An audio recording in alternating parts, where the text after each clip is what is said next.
Hello les cuistots, chose promise, chose due, voici la recette de la pavlova.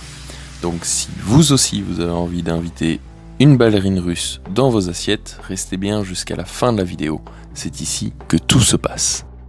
Pour celles et ceux qui se demandent de quoi je parle et qui pensent que je déraille, allez checker ma dernière vidéo, Food Story, où je retrace l'histoire de ce dessert. Je vous mets une fiche maintenant, suffit de cliquer dessus. Donc, enfilez vos tutus, on passe à la recette. Pour faire 4 pavlova individuelles, croquantes et savoureuses, il faut 220 g de sucre impalpable, 4 blancs d'œufs, prévoyez 35 g de sucre supplémentaire pour faire la chantilly. Qui dit chantilly dit crème, 250 ml, et de la bien fraîche, s'il vous plaît. Il vous faut aussi des fruits, au choix.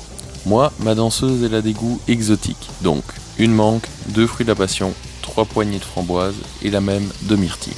Regardez si c'est pas fabuleux, on a déjà tous les ingrédients à l'écran. Occupons-nous maintenant de ces petits fruits. On se fait de l'espace sur le plan de travail et on va placer un bol. On y met les framboises et les myrtilles. Ensuite, munissez-vous d'un couteau et videz le contenu des 2 fruits de la passion dans le bol. Une légende raconte que si la vidéo te plaît, tu peux en voir davantage en t'abonnant et en activant les notifications. Après, paraîtrait même que ça serait gratuit. Donc moi, je dis ça, je dis rien, mais à votre place, j'hésiterai pas et je le ferai. Finalement, la mangue. On l'appelle et on la coupe en tout petits dés et on place le tout au frigo. On s'attaque maintenant au corps de ce dessert, ce sans quoi la pavlova ne serait rien.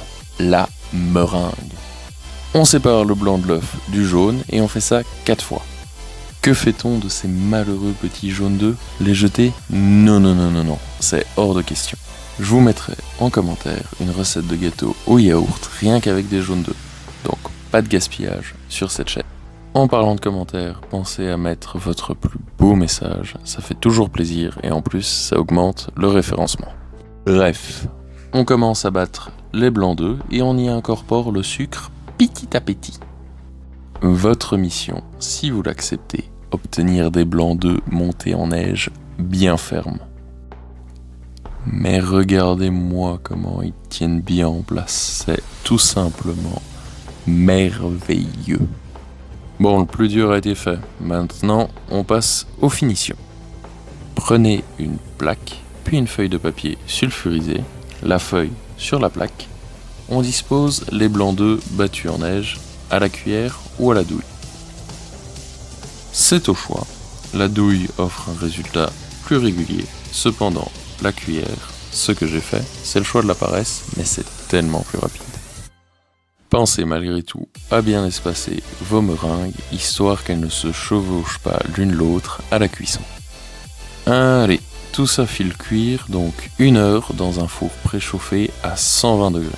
Comme la cuisson est longue, on a du temps en masse, on va pas rester là les bras croisés et on va faire la chantilly. Rien de plus simple, 250 ml de crème, 35 g de sucre impalpable, même pas besoin de l'incorporer petit à petit, tu mets tout et puis tu fouettes. À la main ou au batteur, on s'en fiche, ce qui compte c'est le résultat. Si tu es encore là et que c'est toujours pas fait, n'oublie pas de lâcher ton plus beau pouce bleu, ça me fera énormément plaisir. Maintenant que ta chantilly est prête, regarde comme elle est bien ferme. Il suffit plus que d'attendre que tes meringues soient cuites. On les laisse un peu refroidir et puis on passe au dressage. Hyper simple. Meringue, chantilly, fruits et bon appétit.